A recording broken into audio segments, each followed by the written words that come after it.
Okay, gonna go ahead and start this video. This one's gonna be more of a technical thing than a visual thing. I mean, I guess if you like wiring, it might be visual, but this is I'm just doing a power distribution box type of thing, basically. Something to power the fuse box and to power all of the accessories and stuff like that, so that you don't have to waste time tapping into other wires and sensor wires and stuff like that. You can just get it from here. I have a wiring diagram that I drew up to see so that you can kind of get an idea.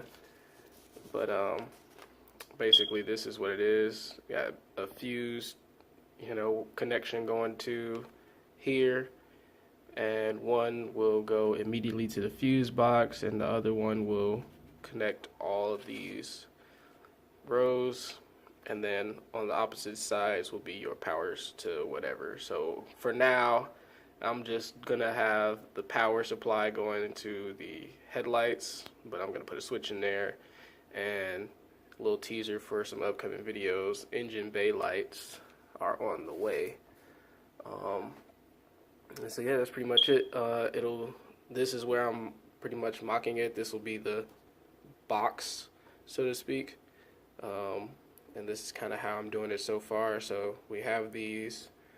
I got these little connectors. They are ring terminals, 22 to 16 gauge.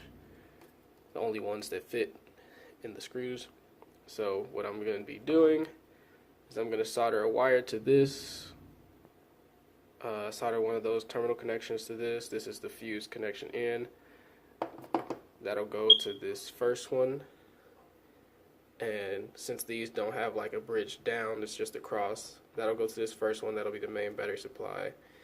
And then this one will have two wires coming off of it. One that goes to the fuse box power, and the other one will connect all the other wires down, all the other terminals down this row. And then after that, you can just put whatever you need power on the other side. So that's how I'm going to go ahead and do it.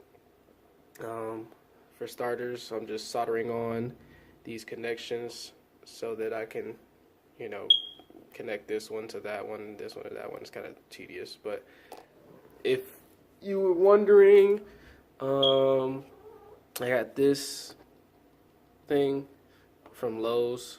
They sell them. I think they're like $7. And let's see what else. I think that's pretty much it as far as the parts so far. I also got the fuse thing from Lowe's. And then I put masking tape back here for when it mounts so that I can write on it. Because once I mount all of this, I'm going to basically label what each wire is. Kind of build my car with the anticipation that it's going to break. So I want for when it does to break, oh my god. When it does break, I want to be able to fix it relatively easily. So that's why I label everything. That's why I'm doing things like this, so that, if my lights don't work, well, I can just come here and be like, test the fuse, make sure that that's not popped, or see if it's a disconnect here. And then that'll be that. Excuse my sickness. But I'm going to finish doing this side, and we'll go from there. Alright, so you can kind of see what I was going for. Now it's like almost complete.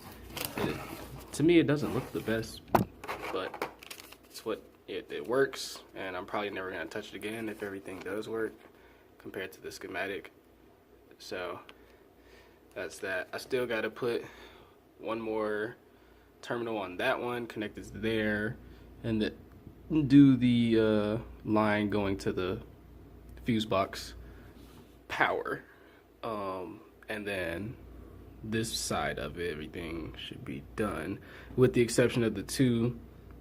So these two, this first one and the second one is going to go to power all of my headlight show functions. That's the RGBW stuff, the demon eyes, the halos. It'll power all of those at once. And The other one will power all of the engine bay lights that I have on the way. So these will go to 2 switches that I have coming in the mail. They're custom made switches for the S14. I'll show you guys them when they get here, probably next week or so. But that's what they'll go to. And yeah, basically, because I want to be able to like switch those lights on and off, but but have constant power going to my normal headlights so that they work at all times. You know, I don't want them working and the show lights working and I gotta turn everything on with Bluetooth and stuff like that. Like, I just want one switch for everything. So that's why I'm doing this. Plus, with that, I still got 1, 2, 3, 4, 5 different terminals that are open and available for me to use if I decide to add any other type of accessories that need power from the battery. I could just come here, screw in a terminal, and be done with it. Nothing for nobody. And then you can also see that the labels I'm writing in, which is why I chose to do the masking tape. So that was that. I actually ran out of terminals because when I started, I was making pieces like this. Do not make pieces like this. They're not long enough to bend across. They had to be a little bit longer, Exhibit A. So you can kind of just see like that wasn't gonna work out. And I didn't feel like trying to get these terminals off. So I just went to buy some more. Now, like I said, those were 2216s. These are 2218s that I got from O'Reilly's. They look exactly the same. I feel like they'll work too. Basically, the only way that I need to know if they work is if it fits in there, which it does. So these will be fine, and these are 2218. So you can use either or.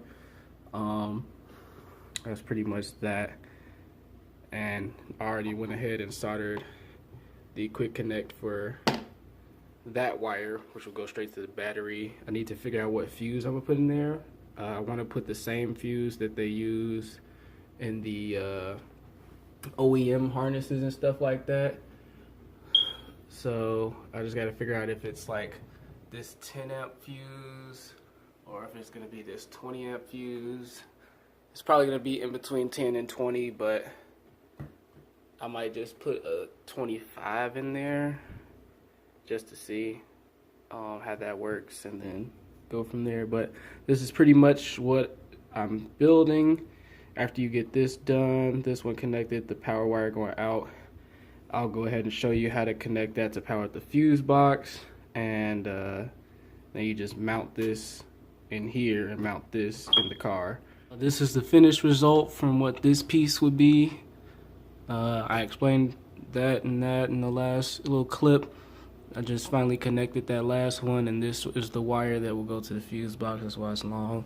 And the terminal for the 2 white wires that power the fuse box is held in by another screw. I don't know if this terminal size will fit. And if it doesn't, then I'll just cut this off and resolder on a bigger one. But like I said, I'll show you guys the terminal that I'm talking about. So this will pretty much just go in and you'd screw it on just like with these, and that should send power to the fuse box. I went out to get the fuses. So what I'm gonna do, I'm gonna put a 20 amp fuse in here because for the headlights it uses a 20 amp fuse as well. Does it say? Yeah. So I'm gonna just go ahead and do a 20 amp fuse for all of the accessory stuff because it shouldn't take that much more. It should be very similar. Just go ahead and pop that in. I got these fuses from Lowe's. They were like, I think they were like $7. Hold on. Literally have my receipt right here. No, they were actually $4. And I got these because if they pop, then there's a little LED in there that'll light up. So if the fuse is blown, the LED will light up red and you'll be able to, it'll be a clear indication that it's blown. Because like I said, building this car with the with the idea that it's gonna break. So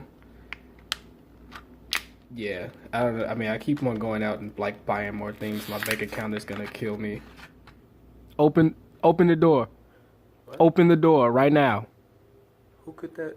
Open the door. The door. Hold on. Open it. Right now. Nope. Nope. Not happening. The door. Nah. Open it. Nope. Right now. Not doing it. They could wait. I got stuff to do. Man, don't be answering my door for no weird stuff like that.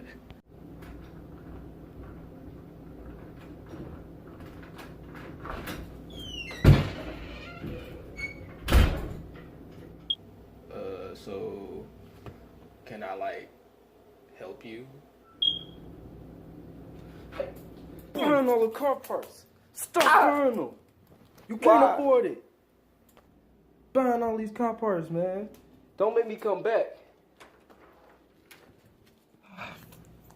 Dang.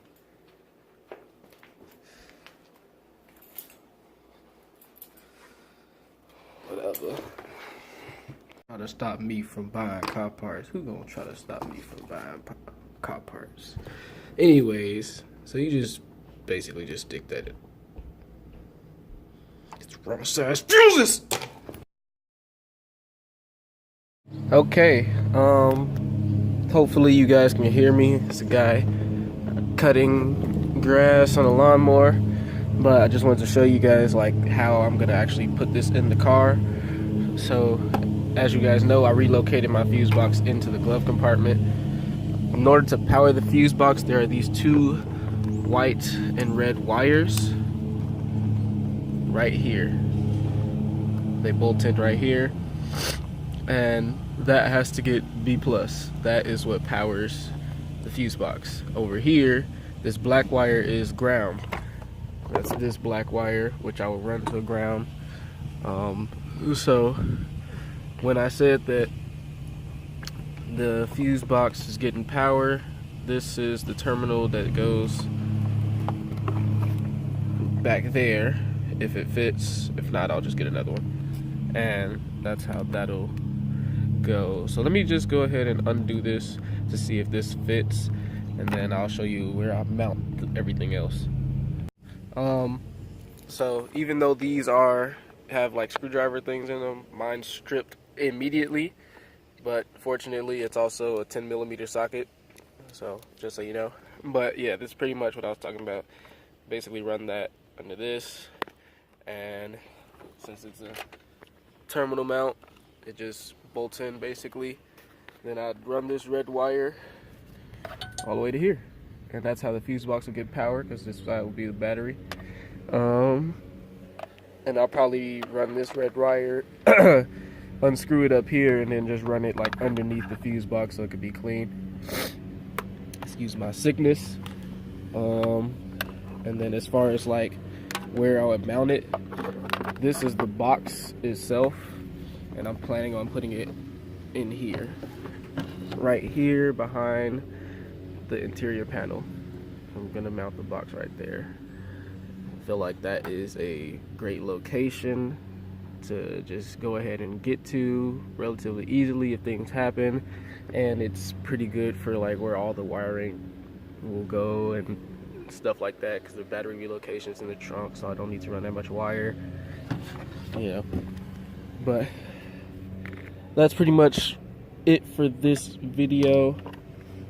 Just wanted to show you guys how to go ahead and make this or set something like this up. Not necessarily, you don't need to do it if you're gonna do a fuse box relocation, but if you kind of want to just have something to power all your accessories, for instance like my headlight show function stuff, then this is a good thing to do. So that being said, thanks for watching. Hope that you guys learned something, and until next time.